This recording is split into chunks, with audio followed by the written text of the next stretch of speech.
Hi everybody, it's Mrs. Quinn from Good Shepherd Creative Play.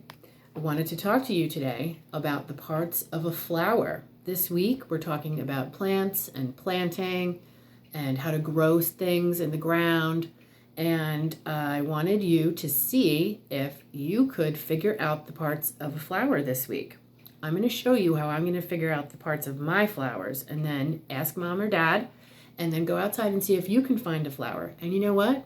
You're going to be able to take the flower apart. Just make sure mom and dad knows that that's what you're supposed to be doing. I don't want you to go over to a neighbor's yard and grab a flower out of their property, see if there's anything around by you, or ask a neighbor if you can take a flower from their property. Because we never want to just grab flowers off other people's stuff or even take them off your own bush, rip them off. No, make sure mom and dad know that that's what you're doing. We're just talking about a little bit of science this week with flowers, okay? So, very simply, I went out and I found this flower on my property. This is called an azalea. You probably have seen these very, very recently, okay? You might even have some still in bloom around your house. They're very pretty and they come in all different types of colors. Hot pink like this, like a dark, dark pink. There's light pink, purple, white. Some people have a beautiful orange.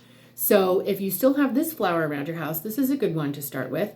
But you can talk about the parts of a flower with any flower that you find, okay? So let's do the first thing. I have a bunch of flowers in this bunch. I just want to look at one for right now. So I'm going to take a scissor and I am going to snip this piece off. And then I just want to look at one flower by itself. There we go. Look how beautiful these are, right? I think that the coolest thing about flowers is when you see them from far away, you walk by and you say, oh, look at those beautiful flowers. But it's when you really get up close on a flower that you see how really cool it is and all the beautiful parts that make it up, okay? So the first thing we're going to do is we're going to take the petals off. The petals are these parts. And you know what these are for? These are to attract bugs and animals to them, okay? Bees especially, okay? Or any other type of insect, really. But you want the bees and the insects to think, what a beautiful flower. I need to go over there. So that's what the petals are for, okay? Now, you can start taking the petals off. An azalea has 5 petals. Let's count. 1, 2, 3, 4, and 5.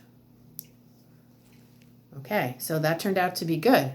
That's exactly what we wanted, right? And there was like a little half of a one under here. Okay.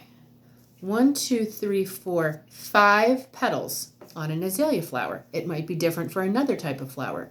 You could look that up with mom and dad. You could Google that, whatever flower you find. Okay, now, inside every flower are going to be these types of things that are sticking up inside the flower. You know what they're for? These are parts that when the bugs and the insects and the bees get inside the flower, there's pollen that these produce. The pollen is that fine little dusty stuff, and it gets on a bee's body, and he flies around, and what he does is then he takes that pollen to another plant, and that helps make more plants and more flowers. It's very, very important, okay? Now, the ones that all look like each other, like that, those are called stamens, okay? And these are the ones that produce pollen. That's that fuzzy stuff that you want the bees and the insects to grab and fly around with, okay? Those are going to be inside the flower. If you look very closely, you will also find another part of the flower that's sticking up inside that's a little bit different. This is a little bit different. The top of it is a little bit different. It doesn't necessarily have the black part of it at the top, and it's a little bit thicker. It might be a little hard to see, but it's a little bit different. This is called the pistil or the carpel, okay? And this produces another thing called ovules, right? So when the bees bring the pollen to another plant. This is the part of the plant that then takes the pollen, puts it together with the ovules, and produces seeds. So we get more plants. It's a really, really, really cool process.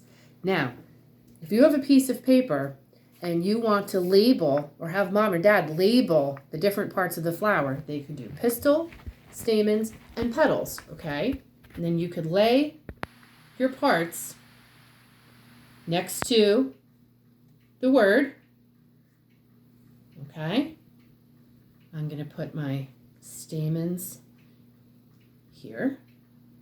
Right, I'm going to lay them out. Okay. Okay. And I'm going to turn around and show you what it looks like. Okay. Now, a couple minutes ago, this was all together as one flower. And we took it apart and we looked at it. And now we see how really cool the inside of a flower is. Okay. So whatever flower you find, if you want to do this project, this activity, it's going to have pretty much the same stuff inside, but it's probably going to look different, right? If you have azaleas, it might look like this. But find whatever flower. You might have flowers inside your house, maybe in a vase. Ask mom or dad if you can take one flower and take it apart, okay? Take pictures and send them to Mrs. McDonough if you want. You can have mom and dad text them to her. You could show us how you did in our Zoom meeting at the end of the week. That's totally fine. And have fun, okay? And I will hopefully see you on the Zoom meetings, and I hope everybody is doing well. See you later.